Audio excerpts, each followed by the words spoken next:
인천국제공항 제2여객터미널의 거대한 유리창 너머로 비행기 한 대가 육중한 몸체를 일으켜 하늘로 솟아오르고 있었다. 강태민은 무심한 눈으로 그 광경을 바라보았다. 성공, 부, 명예, 세상 모든 것을 손에 쥔 남자였지만 그의 세상은 저 차가운 금속 동체처럼 텅 비어 있었다. 그의 삶은 완벽하게 통제된 궤도를 도는 인공위성과 같았단다. 분 단위로 짜인 스케줄, 수백억이 오가는 계약서 위에 서명, 그리고 감정 없는 악수들. 유진그룹의 유일한 후계자라는 왕관의 무게는 36의 나이에 그의 어깨를 무겁게 짓누르고 있었다.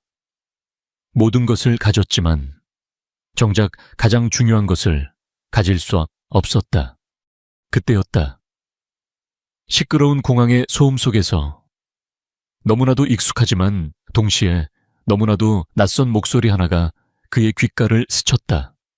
준서야, 이쪽으로 와야지. 심장이 쿵 하고 바닥으로 떨어지는 듯한 감각. 강태민은 홀린 듯이 고개를 돌렸다. 수많은 인파 속 그의 시선은 한 곳에 꽂혔다. 서유진이었다. 6년 전 그의 삶에서 흔적도 없이 사라졌던 여자. 마지막으로 보았던 화려한 모습 대신 수수한 면 원피스에 머리를 질끈 묶은 모습이었지만 그는 한눈에 알아볼 수 있었다. 세월은 그녀의 얼굴에 희미한 그늘을 남겼지만 여전히 맑은 눈빛과 단아한 옆모습은 그대로였다. 태민의 세상이 멈추었다. 숨쉬는 법을 잊은 사람처럼 그는 그 자리에 얼어붙었다. 그녀가 왜 여기에, 흔적도 없이 사라졌던 그녀가 왜 지금 내 눈앞에 나타난 것인가? 머릿속이 하얗게 비어버린 그의 눈에 더 믿을 수 없는 광경이 들어왔다. 그녀의 양손을 잡고 있는 두 아이, 5살쯤 되어 보이는 남자아이와 여자아이, 그리고 그 남자아이의 얼굴. 태민은 온몸에 피가 차갑게 식는 것을 느꼈다. 거울을 보는 것 같았다. 자신의 어릴 적 사진을 그대로 찢어다 붙여놓은 듯한 얼굴, 날카로운 눈매, 오똑한 콧날, 굳게 담은 입술까지.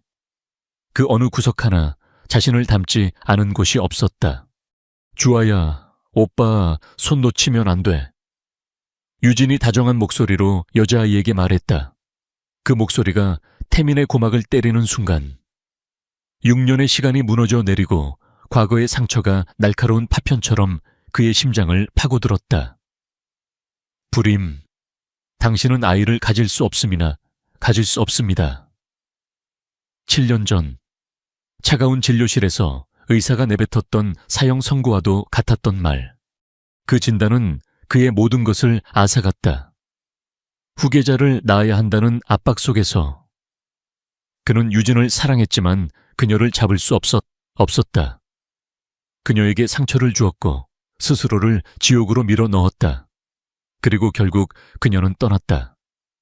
그를 떠나 다른 남자를 만났고 행복한 가정을 꾸리고 저렇게 자신을 꼭 닮은 아이까지 낳은 것이다. 질투와 배신감, 그리고 형언할 수 없는 고통이 그의 온몸을 덮쳤다. 하지만 그 모든 감정을 압도하는 단 하나의 의문. 어떻게 저 아이가 나를 저토록 닮을 수 있는가? 세상에 이토록 닮은 타인이 존재할 수 있단 말인가? 태민은 자기도 모르게 아이들을 향해 한 걸음 다가섰다. 바로 그 순간 유진이 고개를 돌렸다. 그리고 그녀의 시선이 태민과 마주쳤다. 그녀의 눈이 믿을 수 없다는 듯이 커졌다.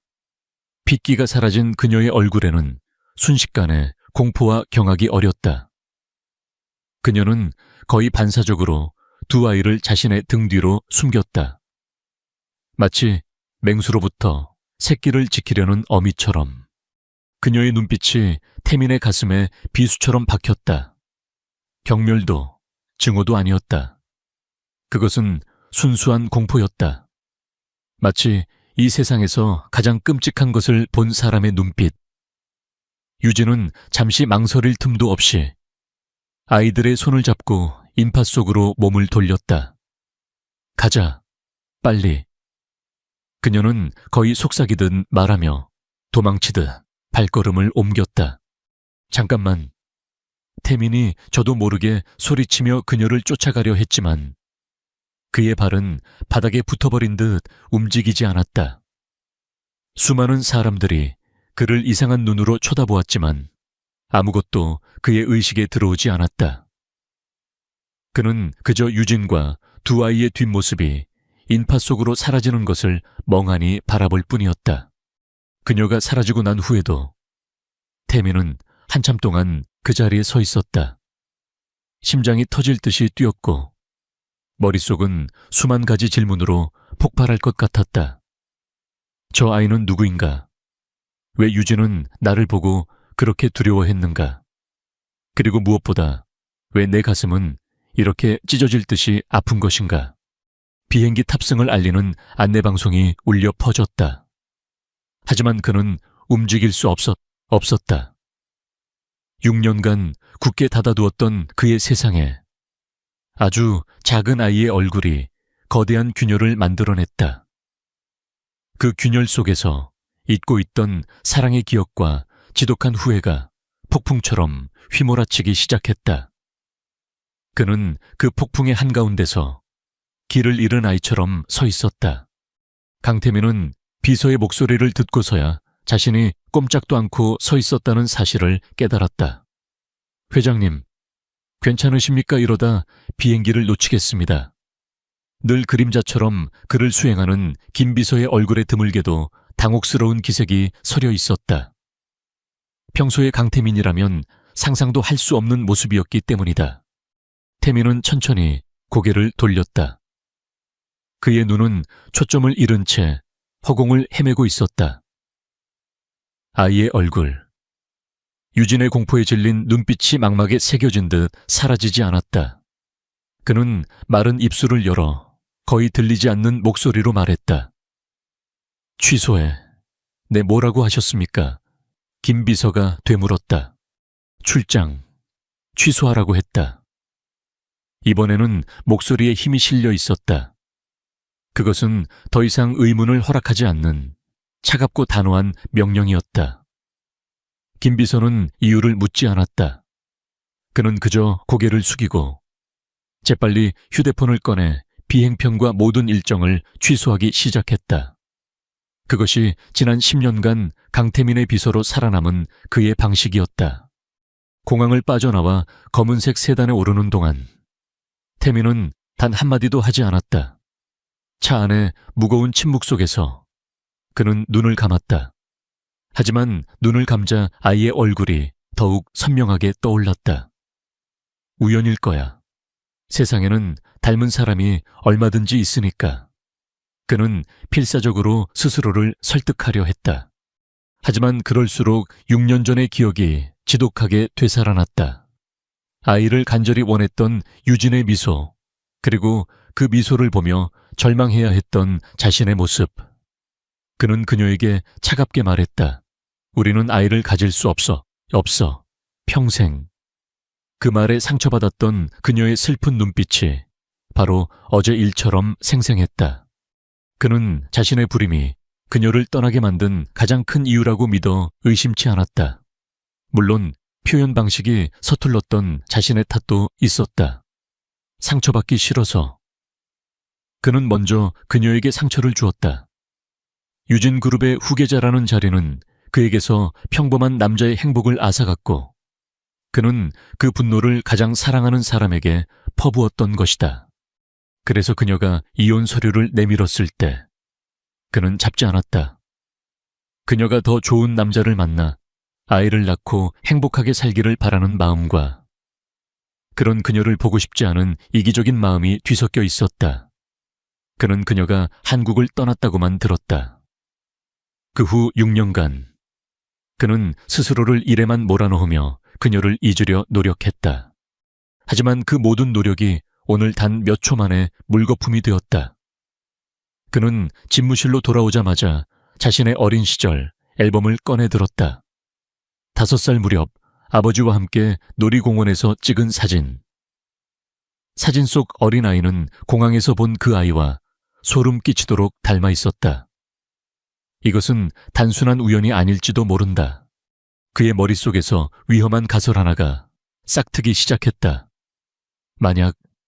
만약에 그 진단이 잘못되었다면, 만약 유진이 떠날 때 이미 임신한 상태였다면 아니야. 그는 고개를 저었다. 그건 말도 안 되는 소설 같은 이야기일 뿐이다. 하지만 한번 피어난 의심의 불씨는 걷잡을 수 없이 타오르기 시작했다. 그는 더 이상 혼자서 이 혼란을 감당할 수 없었다. 그는 인터폰을 눌러 김 비서를 호출했다. 잠시 후 김 비서가 조용히 집무실로 들어섰다. 태민은 한참 동안 창밖을 바라보며 침묵을 지켰다. 무슨 말부터 시작해야 할지 알 수 없었다. 그의 인생에서 가장 치욕스럽고 아픈 비밀을 꺼내야만 했다. 김 비서, 태민이 마침내 입을 열었다. 오늘 공항에서 내 전처 서유진 씨를 봤네. 김 비서는 놀란 기색을 애써 감추며 대답했다. 네, 들었습니다. 그는 태민이 왜 출장을 취소했는지 이제야 어렴풋이 짐작할 수 있었다. 태민은 마른 침을 삼키고 가장 중요한 말을 꺼냈다. 그녀身边 아이들이 있었어. 쌍둥이 같았는데 남자아이 하나, 여자아이 하나. 그는 잠시 말을 멈추고 김 비서의 반응을 살폈다. 김 비서는 그저 묵묵히 다음 말을 기다리고 있었다. 그 아이들을 찾아주게. 태민의 목소리는 미세하게 떨리고 있었다. 서유진 씨가 지금 어디서, 어떻게 사는지, 누구와 함께 있는지, 그리고 그 아이들은 누구의 아이인지 알아볼 수 있는 모든 것을 알아봐주게. 회사의 모든 자원을 동원해서, 비용은 상관없어. 최대한 빨리.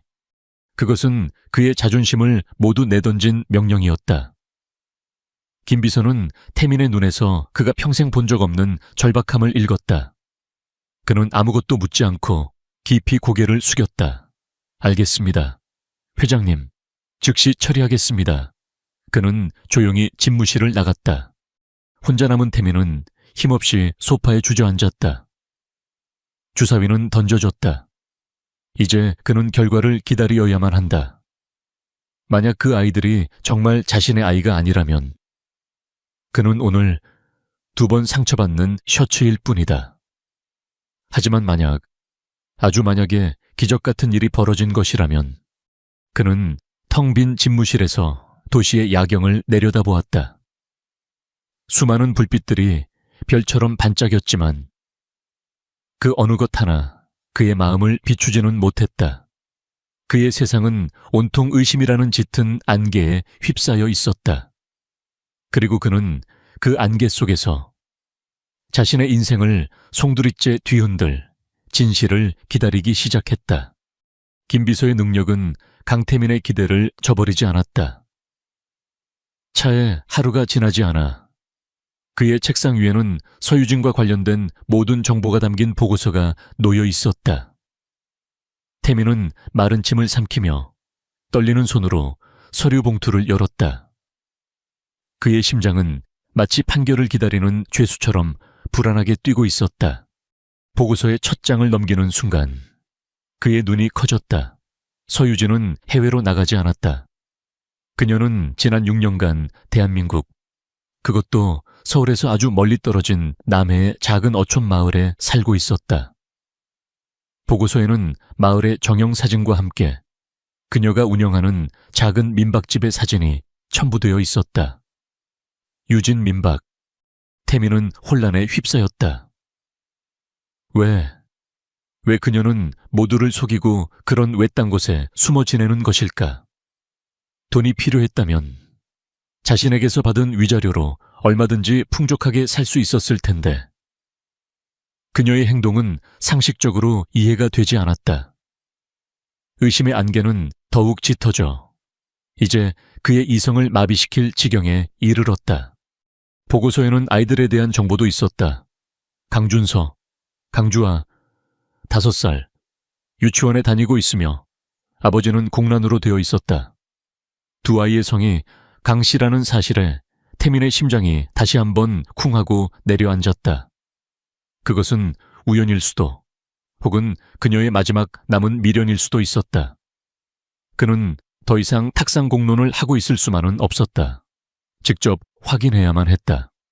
김비서, 오늘 오후 일정 전부 취소하고 남해로 갈 차편을 준비하게.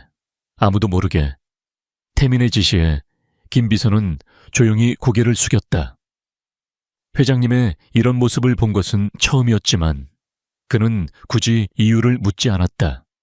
몇 시간 후 태민은 평소의 완벽한 슈트 차림이 아닌 평범한 캐주얼 복장으로 남해로 향하는 차에 올랐다. 그는 선글라스와 모자로 얼굴을 가렸다. 세상의 눈을 피하는 것이 아니라 어쩌면 마주해야 할 진실로부터 스스로를 숨기고 싶었는지도 모른다. 차창 밖으로 스쳐 지나가는 풍경이 낯설게만 느껴졌다. 그가 도착한 작은 어촌 마을은 서울의 삭막함과는 정반대의 세상이었다. 비릿한 바다 내음과 잔잔한 파도 소리, 갈매기들의 울음소리가 평화롭게 어우러져 있었다. 태민은 낯선 이방인이 되어 조용히 마을을 둘러보았다. 그리고 얼마 지나지 않아 바다가 한눈에 내려다 보이는 작은 언덕 위에 자리한 유진 민박을 발견했다. 그는 차를 멀찍이 세우고 안에서 그녀의 모습을 찾았다. 오후의 햇살 아래 유진은 마당에서 빨래를 널고 있었다. 6년이라는 시간이 흘렀지만 그녀의 모습은 여전히 아름다웠다. 하지만 그의 가슴을 아프게 한 것은 그녀의 얼굴에 서린 깊은 피로감이었다. 혼자서 두 아이를 키우며 민박집을 운영하는 삶이 얼마나 고단할지는 불보듯 뻔했다. 잠시 후 유치원 버스가 마을 입구에 멈춰 섰고 두 아이가 제잘거리며 달려왔다. 준서와 주아, 태민은 저도 모르게 숨을 죽였다.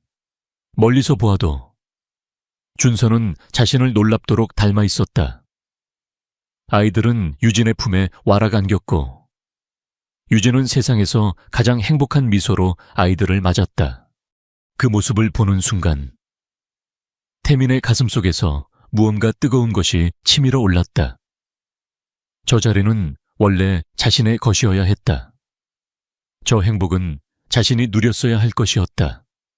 지독한 질투와 함께 모든 것을 망쳐버린 자신에 대한 깊은 후회가 파도처럼 밀려왔다.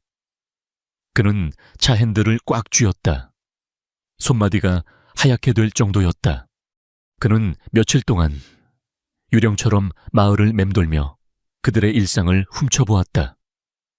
함께 장을 보고 바닷가에서 모래성을 쌓고 잠들기 전 책을 읽어주는 모습, 그 평범한 일상들은 태민에게는 한 번도 허락되지 않았던 꿈같은 풍경이었다. 그는 자신이 가진 모든 것을 다 주어서라도 저 시간의 일부가 되고 싶다고 간절히 바랐다. 하지만 감상에 젖어 있을 수만은 없었다. 그는 증거가 필요했다. 그녀를 직접 추궁할 수는 없었다. 그녀의 눈빛에 담긴 공포를 떠올리면 섣불리 다가갔다가는 그녀가 또다시 사라져버릴 것만 같았다. DNA 검사, 그것만이 이 지독한 의심을 끝낼 유일한 방법이었다. 그는 계획을 세웠다. 마을의 작은 놀이터. 아이들은 매일 오후 그곳에서 시간을 보냈다. 그는 관광객인 척 자연스럽게 놀이터 벤치에 앉아 기회를 엿보았다. 아이들은 웃고 떠들며 미끄럼틀을 타고 있었다. 유진은 조금 떨어진 곳에서 따뜻한 눈길로 아이들을 지켜보고 있었다. 태민은 천천히 아이들에게 다가갔다. 심장이 목구멍까지 차오르는 것 같았다. 그가 아이들 근처로 다가서는 것을 본 유진의 얼굴에 즉시 경계심이 어렸다. 그녀는 자리에서 일어나 아이들을 부르려 했다. 바로 그때였다. 준서가 미끄럼틀에서 내려오다가 발을 헛디뎌 넘어졌다. 아야 준서의 울음이 터져 나왔다. 유진이 놀라 달려오기 전 태민이 먼저 아이에게 다가갔다. 괜찮니? 꼬마야. 그는 최대한 부드러운 목소리로 말하며 아이의 무릎에 묻은 흙을 털어주었다. 그리고는 아이의 머리를 쓰다듬는 척하며 아주 조심스럽게 머리카락 몇 올을 손에 쥐었다. 그 순간 유진이 달려와 아이를 품에 안았다. 괜찮아. 준서야. 그녀는 아이를 살피고는 날카로운 눈으로 태민을 쏘아보았다. 누구신데 제 아이에게 함부로 손을 대시죠? 그녀의 목소리는 분노와 두려움으로 떨리고 있었다. 태민은 모자를 더 깊이 눌렀으며 나지막이 사과했다. 아이가 넘어져서 죄송합니다. 그는 더 이상 머무를 수 없었다. 그는 유진의 의심스러운 눈초리를 뒤로 한 채 서둘러 놀이터를 빠져나왔다. 그의 손 안에는 세상 그 어떤 보석보다도 소중한 머리카락 몇 올이 쥐어져 있었다. 죄책감과 기대감이 뒤섞여 그의 온몸을 떨리게 했다. 그는 곧장 차에 올라 한시도 지체하지 않고 서울로 향했다. 이제 운명의 시간만이 남아 있었다. 서울로 돌아온 강태민은 곧장 국내 최고의 유전자 검사 기관으로 향했다.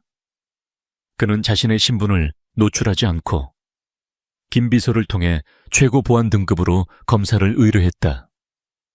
준서의 머리카락이 담긴 작은 봉투를 넘기는 그의 손은 얼음장처럼 차가웠다.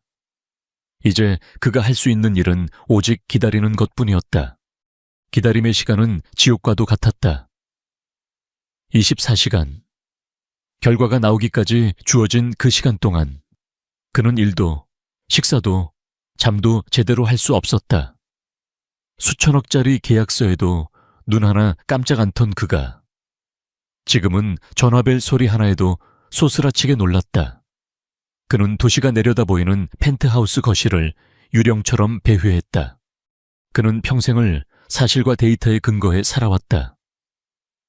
하지만 지금 그의 머릿속을 지배하는 것은 만약이라는 비논리적인 가정뿐이었다. 만약 아이가 정말 내 아이라면 그 가정은 천국과 지옥을 동시에 품고 있었다.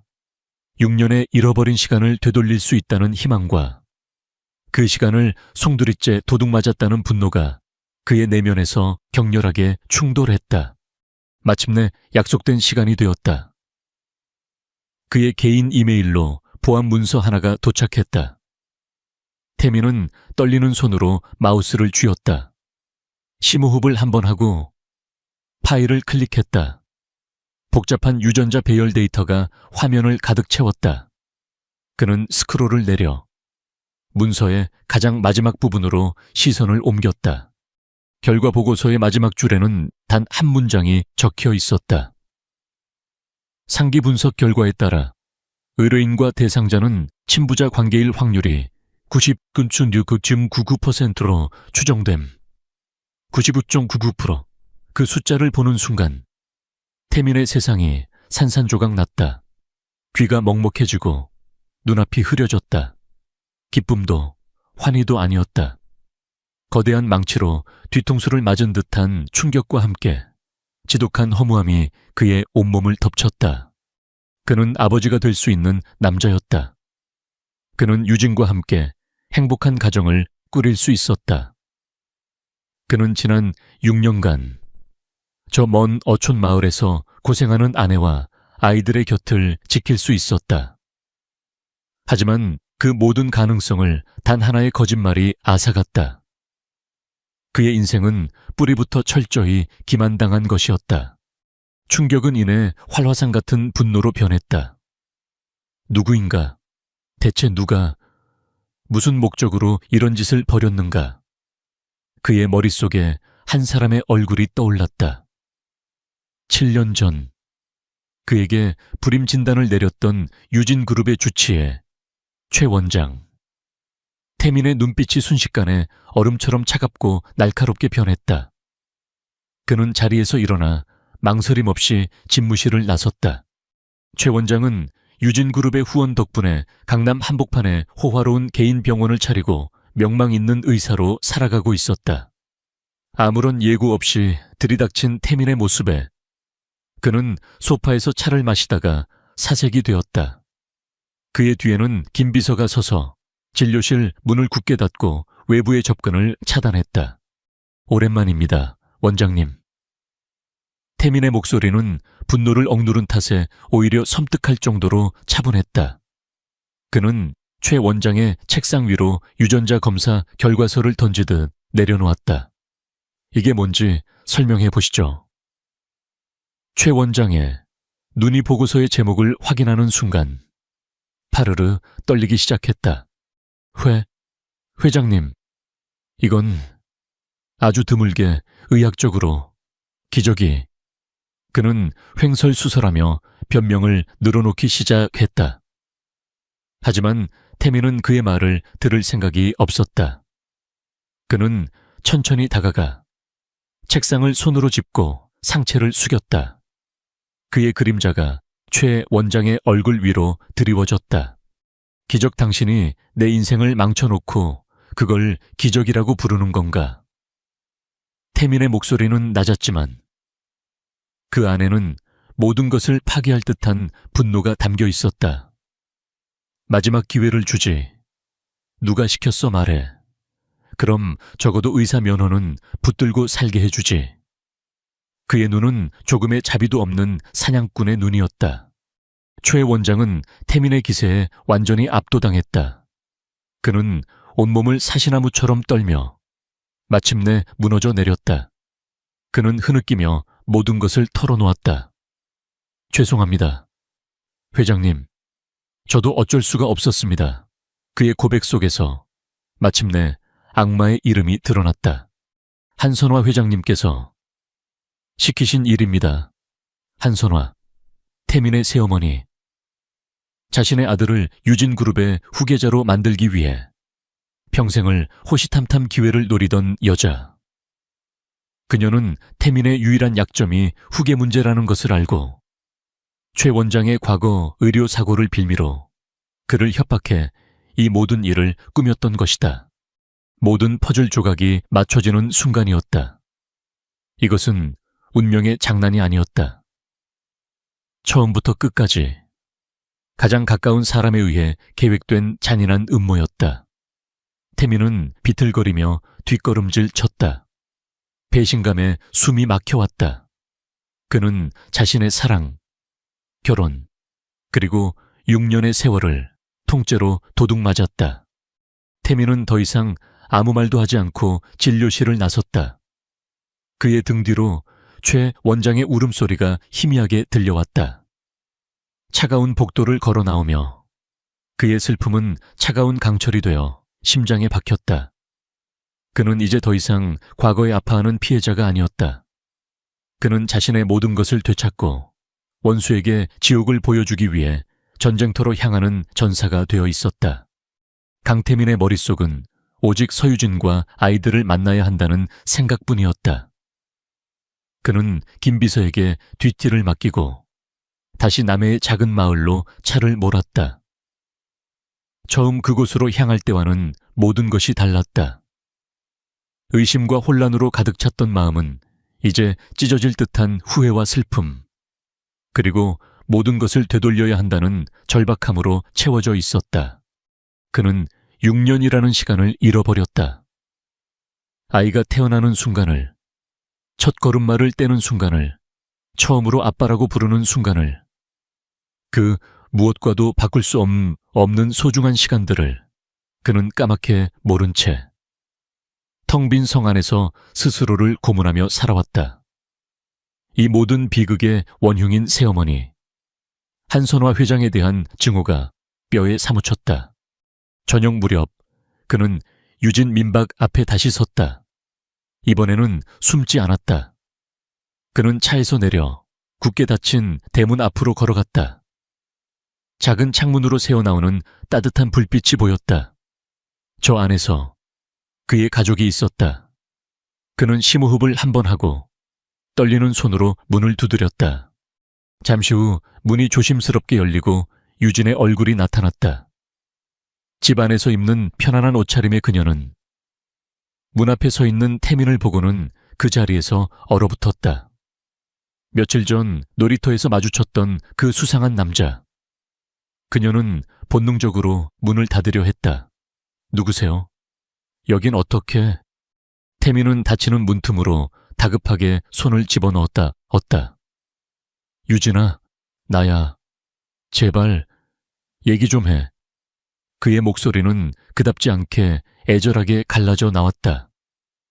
오만하고 차가웠던 과거의 강태민이 아닌 모든 것을 잃고 용서를 구하는 한 남자의 목소리였다. 유진은 그의 낯선 모습에 순간적으로 망설였다. 그 틈을 놓치지 않고 태민이 문을 열고 안으로 들어섰다. 집 안에서는 아이들이 제잘거리는 소리가 들려왔다. 유진은 아이들이 그를 볼까봐 다급하게 현관문을 닫고 그의 앞을 가로막았다. 당신이 여길 왜 찾아와요? 대체 우리한테 뭘 더 원하는 건데요? 그녀의 눈에는 두려움과 함께 깊은 적개심이 서려 있었다. 돈 때문이라면 가진 거 다 줄 테니 제발 가줘요. 우리 좀 그냥 내버려 둬요. 제발. 그녀는 그가 자신을 협박하러 왔다고 생각하는 듯 했다. 태민은 가슴이 미어지는 것 같았다. 그가 그녀에게 얼마나 깊은 상처를 주었으면 그녀가 자신을 이토록 괴물처럼 두려워하게 되었을까. 돈 때문이 아니야. 그가 간신히 입을 열었다. 아이들. 그 아이들 말이야. 내 아이들이지 그렇지. 그의 질문에 유진의 얼굴이 새하얗게 질렸다. 그녀는 입술을 깨물며 필사적으로 부정했다. 무슨 소리예요? 당신은 아이를 가질 수 없잖아요. 당신이 직접 한 말이잖아. 태민은 고개를 저었다. 그의 눈에 뜨거운 눈물이 차올랐다. 거짓말이었어. 유진아, 모든 게 다 거짓말이었어. 그는 품 안에서 유전자 검사 결과서를 꺼내 그녀의 눈앞에 내밀었다. 내가 직접 확인했어. 준서, 우리 아들이야. 유진은 믿을 수 없다는 듯 떨리는 눈으로 서류와 태민의 얼굴을 번갈아 보았다. 그녀의 머릿속은 혼란으로 터져나갈 것 같았다. 바로 그때 태민이 더 충격적인 사실을 털어놓았다. 불임 진단. 그것도 거짓말이었어. 처음부터 끝까지. 전부 다 내 새어머니가 꾸민 짓이었어. 새어머니 한선화 회장. 그 이름을 듣는 순간 유진의 눈동자가 세차게 흔들렸다. 6년 전에 끔찍했던 기억이 봉인된 상자에서 풀려나 날카로운 칼날이 되어 그녀를 찔렀다. 그녀의 눈앞에 과거의 장면이 선명하게 되살아났다. 그녀는 임신 사실을 알게 되었을 때 세상을 다 가진 듯 기뻤다. 태민은 아이를 가질 수 없다고 했지만 기적이 일어났다고 믿었다. 하지만 그 기쁨은 오래가지 않았다. 한선화 회장이 비밀리에 그녀를 불러냈다. 차가운 호텔 스위트룸에서 한 회장은 우아하게 웃으며 서류 한 장을 그녀 앞에 내밀었다. 태민의 불임 진단서였다. 보다시피 태민이는 아이를 가질 수 없는 몸이란다. 한 회장의 목소리는 뱀처럼 차가웠다. 그런데 내 뱃속의 아이는 대체 누구의 아이일까? 이 사실이 세상에 알려지면 태민이의 인생은 어떻게 될까? 불륜녀의 아이를 가진 후계자. 유진그룹은 그 아이를 절대 인정하지 않아. 태민이는 모든 것을 잃게 될 거다. 그녀는 절망했다. 한 회장의 협박은 계속되었다. 조용히 떠나렴. 그러면 너와 그 아이의 평생은 내가 보장해주지. 하지만 만약 네가 욕심을 부린다면 나는 태민이를 지키기 위해 무슨 짓이든 할 수 있단다. 너와 그 아이를 이 세상에서 없애버리는 것까지도 포함해서. 유진은 선택의 여지가 없었다. 그녀는 태민을 사랑했다. 그를 지키기 위해서, 그리고 뱃속의 아이를 지키기 위해서 그녀는 모든 것을 포기하고 떠나야만 했다. 그녀는 태민에게 일부러 모진 말을 하고 그의 가슴에 상처를 내고 돌아섰다. 그것이 그를 위한 최선의 길이라고 믿었다. 과거의 기억에서 돌아온 유진은 온몸을 부들부들 떨고 있었다. 눈물이 뺨을 타고 하염없이 흘러내렸다. 모든 것이 거짓말이었다니. 태민은 불임이 아니었다. 자신은 그를 지키기 위해 떠난 것이 아니라 잔인한 음모에 노란한 어리석은 여자였을 뿐이었다. 미안해. 유진아, 정말 미안해. 태민이 울먹이며 그녀에게 다가와 어깨를 감쌌다. 그 순간 유진은 그의 품에 무너지듯 안겨 서럽게 울음을 터뜨렸다. 6년 동안 억눌러왔던 모든 슬픔과 고통, 외로움이 한꺼번에 터져 나왔다. 그들의 오해는 풀렸지만 그들을 갈라놓았던 잔인한 진실은 너무나도 아팠다. 방 안에서 놀고 있던 아이들이 울음소리를 듣고 빼꼼히 고개를 내밀었다. 엄마가 낯선 아저씨의 품에 안겨 우는 모습에 아이들의 눈이 동그래졌다. 태민은 눈물 젖은 눈으로 처음으로 자신의 아이들을 제대로 마주 보았다. 그의 심장이 부서지는 동시에 다시 채워지는 기묘한 감각이 온몸을 휘감았다. 그날 밤 작은 민박집의 시간은 아주 더디게 흘러갔다. 강태민과 서유진은 뜬 눈으로 밤을 새웠다. 아이들은 아무것도 모른 채 잠들어 있었지만 두 사람은 지난 6년간의 공백과 앞으로 마주해야 할 거대한 벽 앞에서 차마 잠을 이룰 수 없었다. 슬픔과 분노, 후회와 안도감이 뒤섞인 채 그들은 조용히 서로의 상처를 들여다보았다. 아침이 밝아왔다. 태민은 소파에서 뻣뻣한 몸을 일으켰다. 잠든 아이들의 얼굴을 보는 그의 가슴이 저릿했다. 어젯밤 그는 처음으로 아이들의 이름을 제대로 불러보았다. 준서, 주아, 자신의 성을 따르고 자신을 쏙 빼닮은 아이들. 그는 아이들의 존재를 확인한 것만으로도 지난 6년의 지옥을 보상받는 기분이었다. 아침 식사 시간은 어색하지만 따뜻했다. 유진이 차린 소박한 밥상에 마주 앉아 태민은 처음으로 아이들과 밥을 먹었다. 주아는 낯선 아저씨의 등장이 신기한 듯 계속해서 그를 쳐다보았고 준서는 경계심을 풀지 않은 채 묵묵히 밥만 먹었다. 그 서먹한 풍경조차 태민에게는 눈물겹도록 소중했다. 하지만 이 평화로운 아침이 신기루에 불과하다는 것을 그는 잘 알고 있었다. 한선화 회장. 그 여자가 이 사실을 알게 되는 것은 시간 문제였다. 그녀가 어떤 사람인지 누구보다 잘 아는 태민은 그녀가 자신의 완벽한 계획에 흠집이 생긴 것을 알게 되면 무슨 짓을 할지 충분히 예상할 수 있었다. 여기 있으면 안 돼. 태민이 먼저 침묵을 깼다. 위험해. 당장 여길 떠나야 해. 그의 단호한 말에 유진의 얼굴이 굳어졌다. 떠나라니요. 어디로요? 여긴 아이들이 태어나고 자란 유일한 집이에요. 그녀에게 이곳은 지난 6년간의 고통을 버티게 해준 유일한 안식처였다. 그 여자는, 내 새어머니는 자기가 원하는 것을 위해서라면 무슨 짓이든 할 사람이야. 당신과 아이들을 가만두지 않을 거라고. 태민이 그녀를 설득하려 할 때였다. 유진의 낡은 휴대폰이 요란하게 울리기 시작했다. 화면에는 발신자 표시 제한이라는 글자가 떠 있었다. 유진은 불길한 예감에 휩싸여 망설이다가 조심스럽게 통화 버튼을 눌렀다. 수화기 너머에서는 아무 소리도 들리지 않았다. 그녀가 여보세요라고 묻는 순간 뱀처럼 차갑고 교양 있는, 하지만 그래서 더 소름 끼치는 목소리가 흘러나왔다. 6년 만에 듣는 목소리였지만 단 한순간도 잊은 적 없는 목소리였다.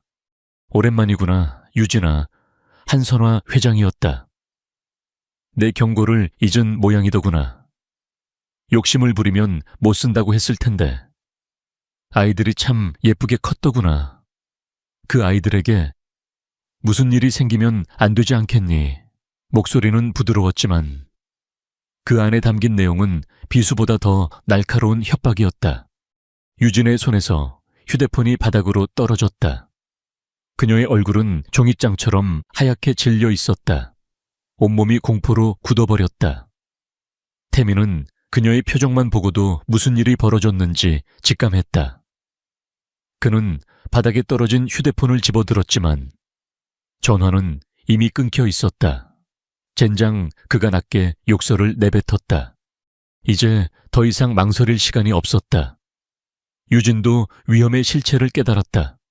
그들은 최소한의 짐만 챙겨 아이들을 재촉했다. 엄마, 어디 가는데? 주아가 순진한 목소리로 물었다. 유진은 차마 대답하지 못하고 아이를 꽉 끌어안았다.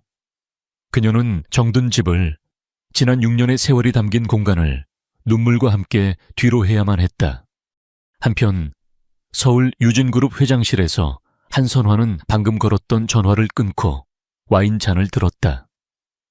그녀의 비서는 방금 들어온 보고를 읽어 내려갔다. 강태민 회장, 현재 서유진과 두 아이를 데리고 서울 방향으로 이동 중인 것으로 확인됩니다. 한선화의 입가에 차가운 미소가 걸렸다.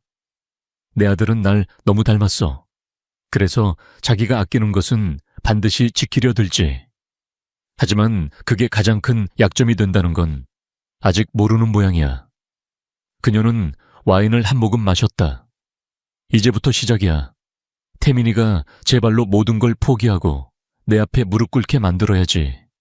그 여자와 아이들이 그 대가를 치르게 될 테니. 태민이 운전하는 차는 어둠을 뚫고 서울로 향했다. 그는 백미러를 통해 혹시 미행이 붙지 않았는지 끊임없이 확인했다. 뒷좌석에서 잠든 아이들의 모습을 보며 그는 주먹을 꽉 쥐었다. 그는 더 이상 과거처럼 무기력하게 당하고만 있지 않을 것이다. 이번에는 그가 가진 모든 것을 걸고 그의 가족을 지켜낼 것이다. 차는 서울 외곽에 위치한 한적한 고급 빌라 단지 안으로 들어섰다.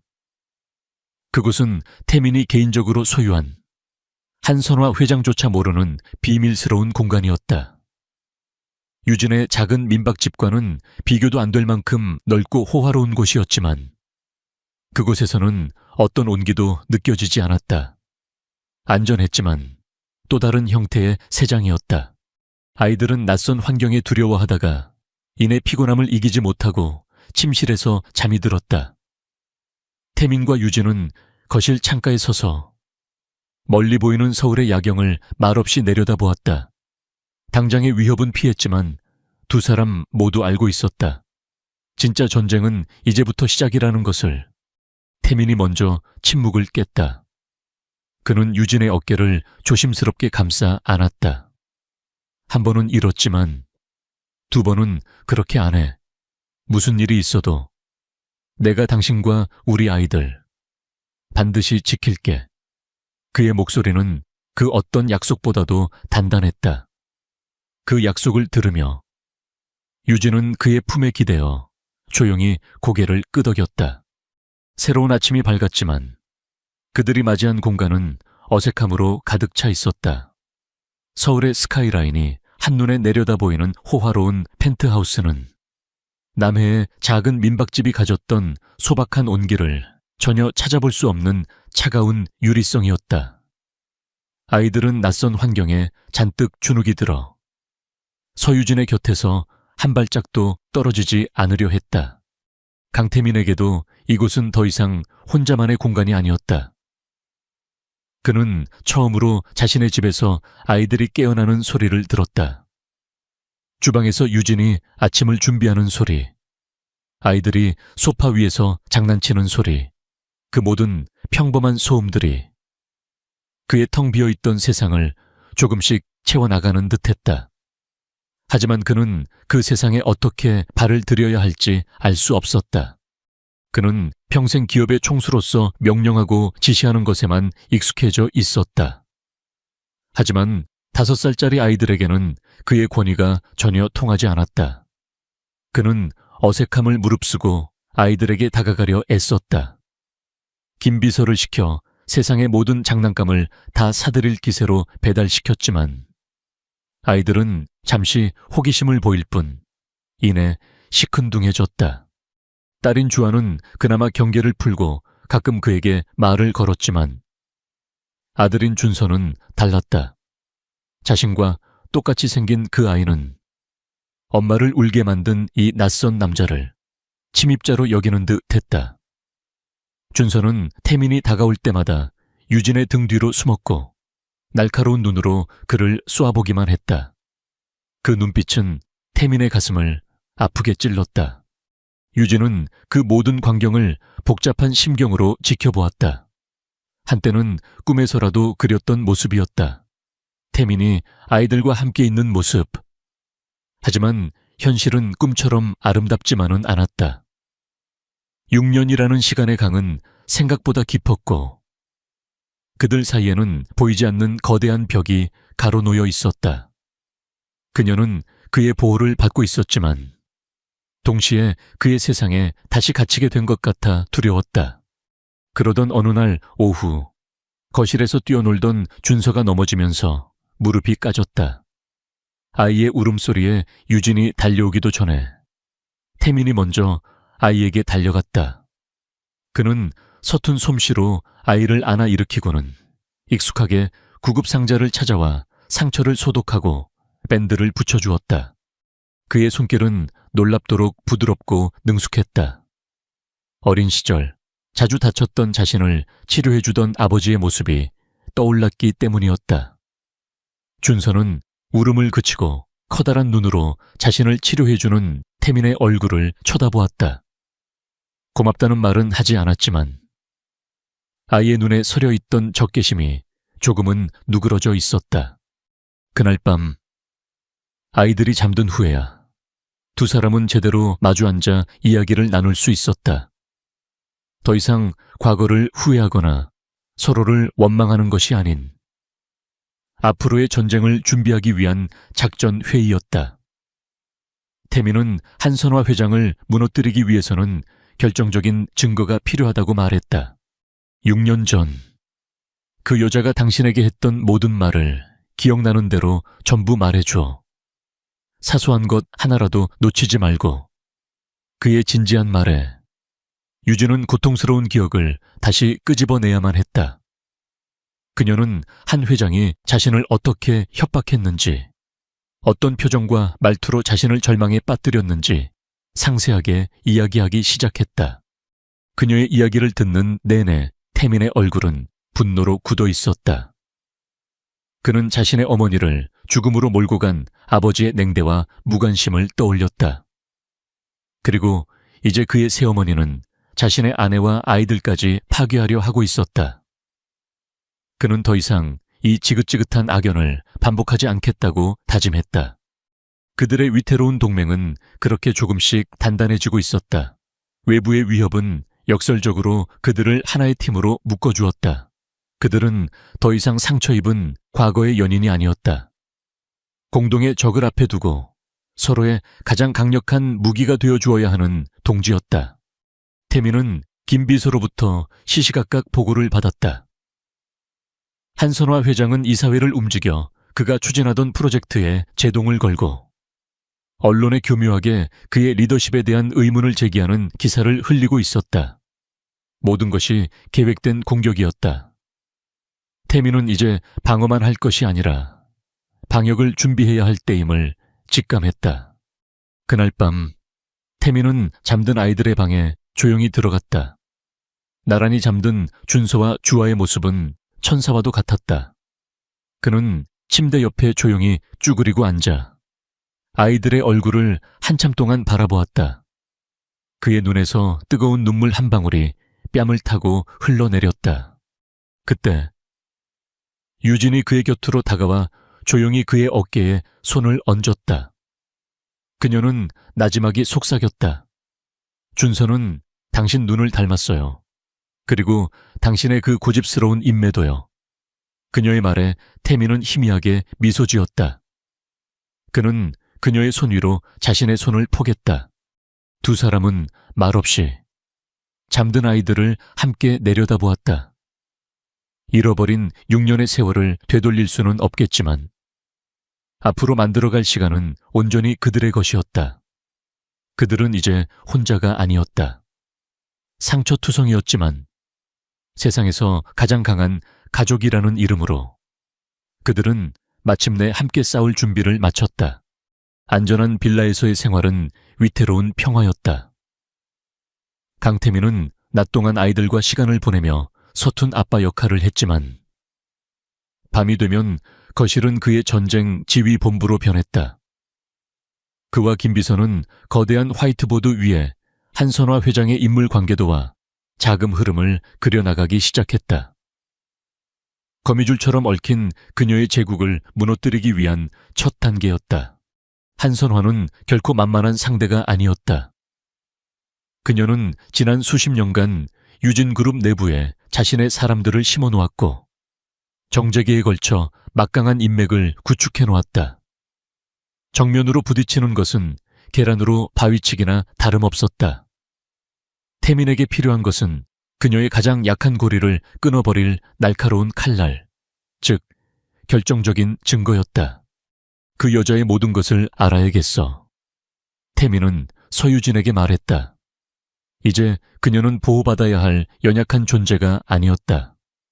이 전쟁의 승패를 가를 핵심적인 열쇠를 쥔 유일한 증인이었다. 당신이 우리 집에 살았던 동안 겪었던 일들, 사소한 것이라도 좋아. 이상하다고 생각했던 점은 없었어. 유진은 고통스러운 과거를 되짚기 시작했다. 그녀는 한선화의 이중적인 모습을 떠올렸다. 사람들 앞에서는 누구보다 자애로운 어머니이자 아내였지만 단둘이 있을 때는 얼음처럼 차가운 눈빛을 하던 여자. 그녀는 문득 한 가지 사실을 기억해냈다. 이상하게 한 달에 한 번씩 같은 요일에 꼭 외출을 했어요. 미술품 감정을 받으러 간다고 했는데 항상 혼자였죠. 미술품 감정. 태민의 눈이 번뜩였다. 한선화는 예술에는 전혀 문외한인 여자였다. 그것은 분명 위장이었다. 그는 즉시 김비서에게 한선화가 드나들었던 갤러리와 그 관장의 뒷조사를 지시했다. 동시에 유진그룹의 지난 10년간의 재무 기록을 비밀리에 검토하기 시작했다. 방역은 조용하고 은밀하게 시작되었다. 태민은 낮에는 아이들과 함께 평범한 아빠인 척 연기했지만 밤에는 유진그룹의 유령처럼 움직였다. 유진이 기억해낸 단서들은 퍼즐 조각처럼 하나둘씩 맞춰지기 시작했다. 그녀가 말한 갤러리는 실제로는 존재하지 않는 유령 회사였고 그곳을 통해 수십억 원의 비자금이 세탁되어 정치권으로 흘러들어간 정황이 포착되었다. 하지만 이것만으로는 부족했다. 비자금 문제는 최악의 경우 꼬리 자르기로 끝날 수 있었다. 그에게는 한선화가 자신과 유진에게 직접 가한 범죄의 증거가 필요했다. 6년 전 그날 그 여자가 당신을 협박했을 때 혹시 녹음 같은 건 해두지 않았어? 태민이 조심스럽게 물었다. 유진은 고개를 저었다.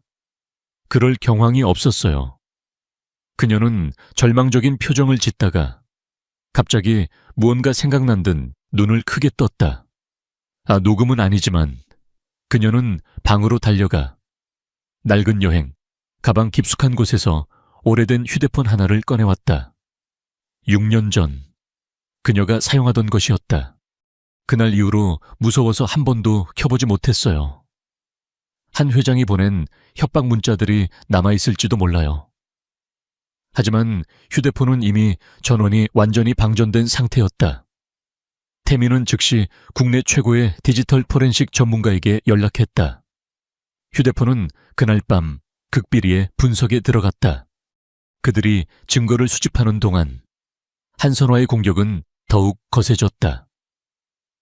태민의 경영 능력을 의심하는 악의적인 기사들이 연일 신문에 실렸고 그가 공들여온 해외 투자 계약이 갑자기 무산되었다.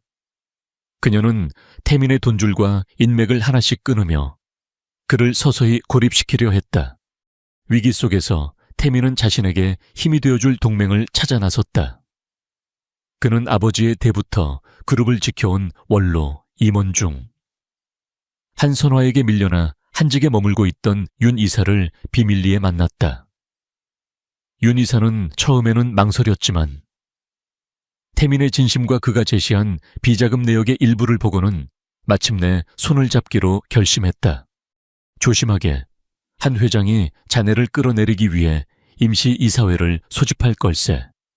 윤 이사의 경고는 현실이 되었다. 며칠 후 태민의 경영 부실을 명분으로 그의 해임안을 상정하기 위한 긴급 이사회가 소집되었다는 통보가 날아왔다. 이제 남은 시간은 일주일뿐이었다. 바로 그날 저녁 포렌식 전문가로부터 연락이 왔다. 휴대폰 복구에 성공했다는 것이었다. 문자 메시지는 대부분 삭제되었지만 단 하나의 파일이 남아있었다. 음성 파일이었다. 유진은 자신도 모르는 사이에 그날의 대화를 녹음했던 것이다. 태민은 떨리는 손으로 파일을 재생했다. 스피커를 통해 6년 전 그날의 대화가 생생하게 흘러나왔다. 한선화의 차갑고 잔인한 목소리, 그리고 절망에 빠진 유진의 흐느낌. 그것은 한 인간의 삶을 송두리째 파괴한 악마의 목소리였다. 태민은 파일을 끝까지 듣고 조용히 눈을 감았다. 그의 얼굴에서 모든 감정이 사라지고 차가운 분노만이 남았다. 그는 유진의 어깨를 감싸 안았다. 이제 모든 조각이 맞춰졌다. 전장과 날짜도 정해졌다. 숨어 지내던 시간은 끝났다.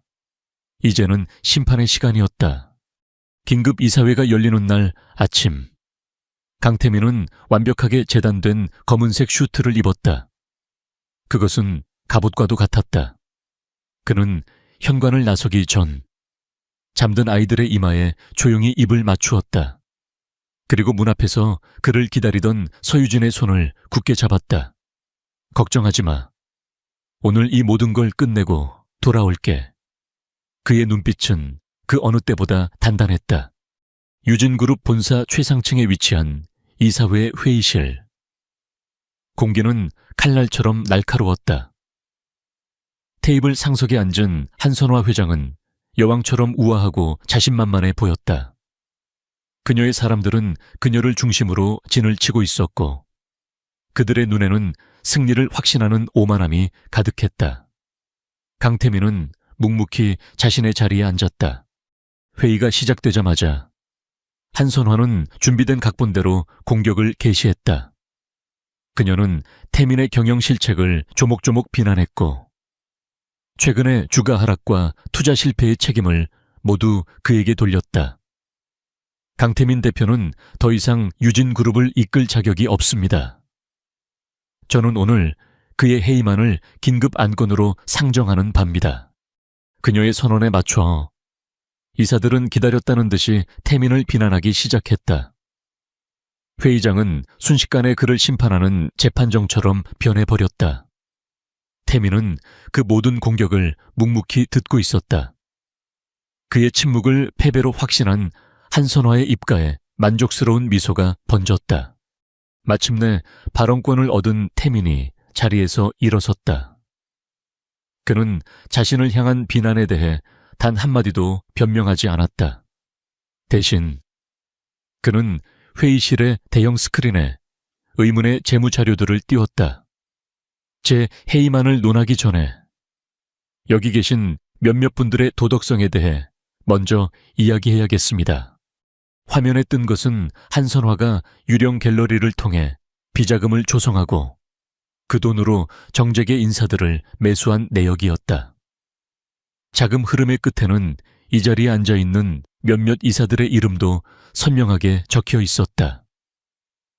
회의장은 술렁이기 시작했다.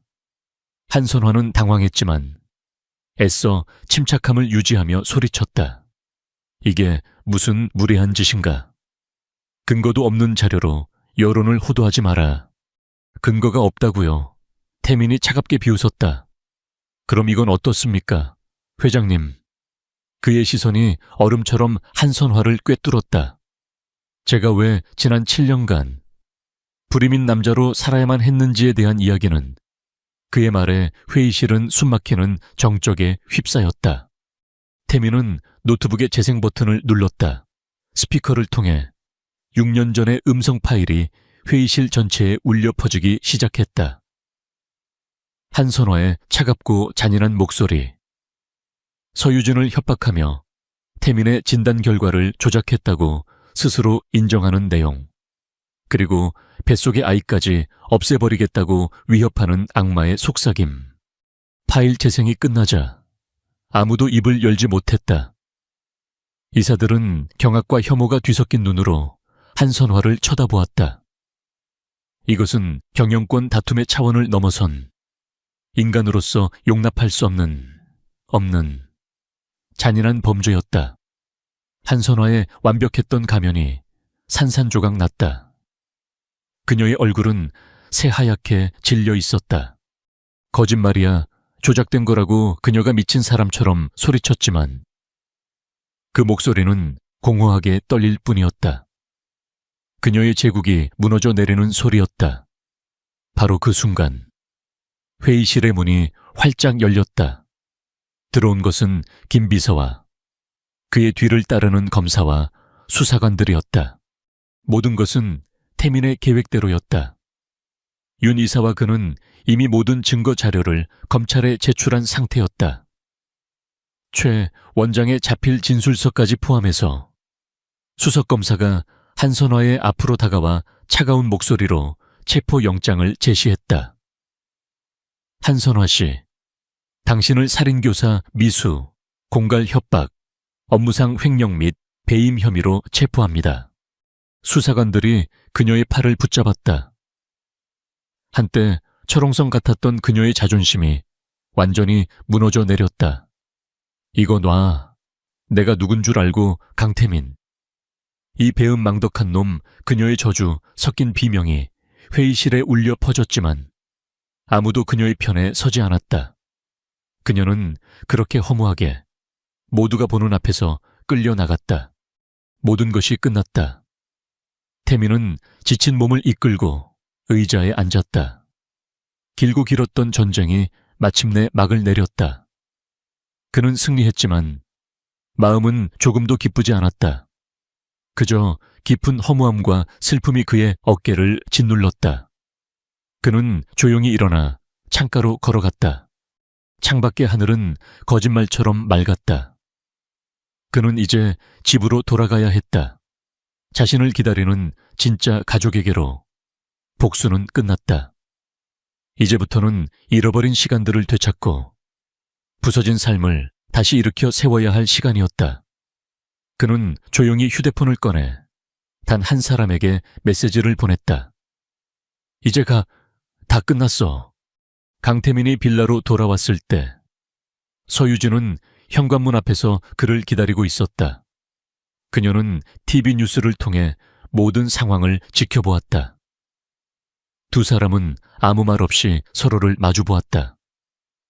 길고 길었던 전쟁이 끝났음을, 뗐음을, 이제 더 이상 숨거나 두려워할 필요가 없음을 눈빛만으로도 알 수 있었다. 유진의 눈에서 뜨거운 눈물이 흘러내렸다. 태민은 조용히 다가가 그녀를 자신의 품에 가만히 안아주었다. 시간이 흘러 모든 것이 제자리를 찾아갔다. 한선화 회장과 그 일당은 법의 엄정한 심판을 받았다. 수십 년간 쌓아 올린 탐욕의 성은 허무하게 무너져 내렸고 그녀의 이름은 대한민국 재계 역사에 씻을 수 없는 오명으로 남았다. 강태민은 아버지의 유언을 받들어 그녀를 유진그룹과 강씨 가문에서 완전히 제명했다. 태민과 유진, 그리고 아이들은 더 이상 차가운 펜트하우스에 머물지 않았다. 그들은 서울 근교, 작은 강이 흐르는 조용한 동네에 새로운 보금자리를 마련했다. 아이들이 마음껏 뛰어놀 수 있는 작은 정원이 딸린 하얀 집. 그곳에서 그들은 비로소 평범한 가족의 삶을 시작했다. 강태민은 변했다. 그는 더 이상 일에만 미쳐있는 차가운 기업 총수가 아니었다. 그는 아침 일찍 일어나 아이들과 함께 식사를 했고 서툰 솜씨로 주아의 머리를 묶어주었으며 저녁에는 준서에게 자전거 타는 법을 가르쳐 주었다. 잃어버렸던 6년의 시간들을 보상이라도 하려는 듯 그는 온 마음을 다해 아빠의 역할을 해냈다. 유진 역시 자신의 삶을 되찾았다. 그녀는 더 이상 두려움에 떠는 도망자가 아니었다. 그녀는 작은 온실을 가꾸며 꽃을 키웠고 자신이 직접 디자인한 가구들로 집안을 채워나갔다. 그녀의 얼굴에는 그늘 대신 따스하고 온화한 미소가 항상 머물러 있었다. 아이들은 부모의 사랑 속에서 무럭무럭 자라났다. 특히 준서는 더 이상 태민을 경계하지 않았다.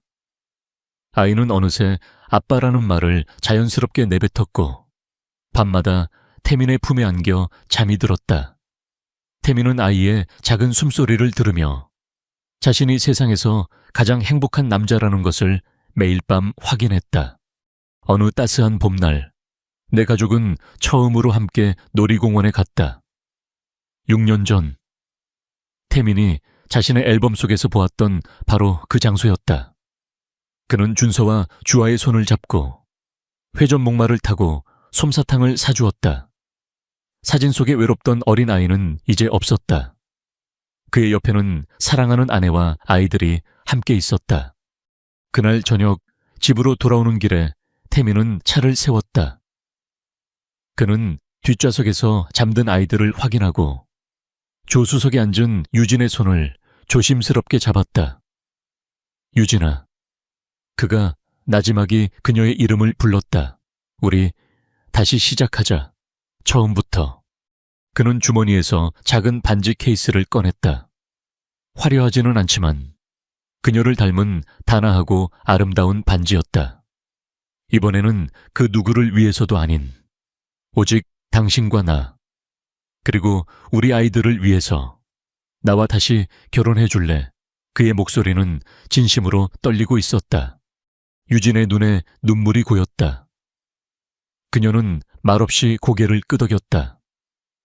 세상의 그 어떤 화려한 프로포즈보다도 그의 진심 어린 한마디가 그녀의 마음을 울렸다. 두 사람은 반지를 나눠 끼고 조용히 입을 맞추었다. 잃어버린 시간을 지나 마침내 그들의 사랑이 제자리를 찾은 순간이었다. 얼마 후 그들의 정원에서 작은 결혼식이 열렸다. 하객은 김비서 내외와 윤 이사 부부 등 그들이 가장 힘들었을 때 곁을 지켜준 몇몇 사람들 뿐이었다.